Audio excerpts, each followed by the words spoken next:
Kochi വൈറ്റിലയിലെ army flat പൊളിക്കാൻ ഹൈക്കോടതിയുടെ നിർദ്ദേശം. 5 വർഷം കൊണ്ട് അപകടാവസ്ഥയിലായ ഫ്ളാറ്റ് പൊളിച്ചു പണിയാനാണ് ഉത്തരവ്. AWHO ഫ്ളാറ്റിന്റെ BC ടവറുകളാണ് പൊളിച്ചു പണിയേണ്ടത്. വിവരങ്ങൾ നൽകാനായി ബിനിൽ ചേരുന്നുണ്ട്. ബിനിൽ, ഒരു തരത്തിലും അറ്റകുറ്റപ്പണി നടത്തി ഈ പ്രശ്നങ്ങൾ പരിഹരിക്കാൻ കഴിയില്ല എന്നുള്ളൊരു സാഹചര്യത്തിലാണ് ഫ്ളാറ്റ് പൊളിക്കാനുള്ള ഒരു ഉത്തരവ് കോടതിയുടെ ഭാഗത്തു നിന്നുണ്ടാകുന്നത്. ഉത്തരവിൽ പറയുന്ന കാര്യങ്ങൾ എന്തൊക്കെയാണ്? ഈ BC ടവറുകളിലായി എത്ര കുടുംബങ്ങൾ താമസിക്കുന്നുണ്ട്? അതോടൊപ്പം തന്നെ ഈ ഫ്ളാറ്റ് പൊളിക്കുന്ന ഒരു ഘട്ടത്തിൽ ഇവർക്ക് ഏത് രീതിയിൽ സംരക്ഷണം നൽകണം എന്നതിനെ കുറിച്ച് കോടതി പറയുന്നുണ്ടോ?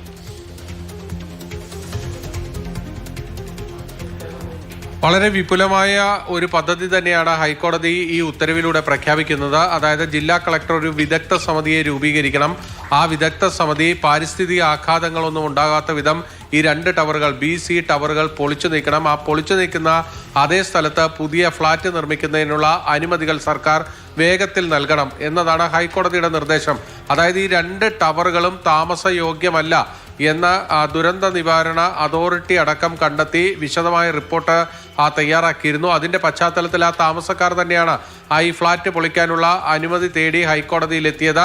ഇതിൽ AWHOക്ക് ഈ താമസക്കാർ മാറി താമസിക്കേണ്ടി വരുമ്പോൾ അവർക്ക് 23,000 രൂപ വീതം പ്രതിമാസം വാടക നൽകണം എന്നുകൂടി ഹൈക്കോടതി നിർദ്ദേശിച്ചിട്ടുണ്ട്. ഇത് ആർമി വെൽഫെയർ ഓർഗനൈസേഷന്റെ ഫ്ളാറ്റ് സമുച്ചയമാണ്.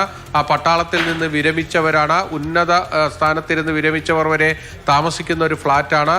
വളരെ ചുരുങ്ങിയ സമയം കൊണ്ട് തന്നെ ഈ ഫ്ളാറ്റ് അപകടാവസ്ഥയിലേക്ക് പോവുകയായിരുന്നു. അത്രമാത്രം മോശം നിർമ്മാണമായിരുന്നു ഈ ഫ്ളാറ്റിൻ്റേത്. വെറും 5 വർഷം കൊണ്ടാണ് ഈ ഫ്ളാറ്റ് പൊട്ടിപ്പൊളിഞ്ഞ് താമസയോഗ്യമല്ലാതായി മാറിയത്. നമ്മൾ തന്നെ പലപ്പോഴും അത് സംബന്ധിച്ച വാർത്തകളൊക്കെ നൽകിയിരുന്നു. അതിൻ്റെ പൊട്ടിപ്പൊളിഞ്ഞ ഭാഗങ്ങളുടെ അടക്കം ചിത്രങ്ങൾ നേരത്തെ പകർത്തുകയും അത് പുറത്തു വരികയൊക്കെ തന്നെ ചെയ്തിട്ടുണ്ട്.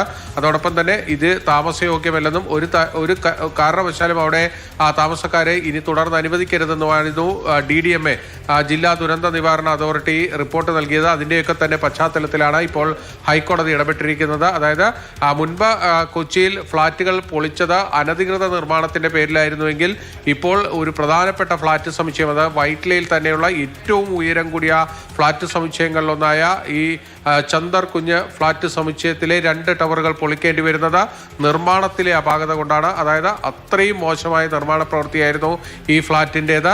ഈ നിർമ്മാണ പ്രവൃത്തി ഏറ്റെടുത്ത് നടത്തിയ അവരോട് ഇതിന്റെ നഷ്ടപരിഹാരം ഈടാക്കുന്ന നടപടികൾ തുടർന്ന് പോകാമെന്നുകൂടി ഹൈക്കോടതി ഇപ്പോൾ ഉത്തരവിട്ടിട്ടുണ്ട്. ശരി, ആർമി ഫ്ളാറ്റിലെ BC ടവറുകൾ പൊളിക്കാനാണ് ഹൈക്കോടതി ഉത്തരവിട്ടിരിക്കുന്നത്.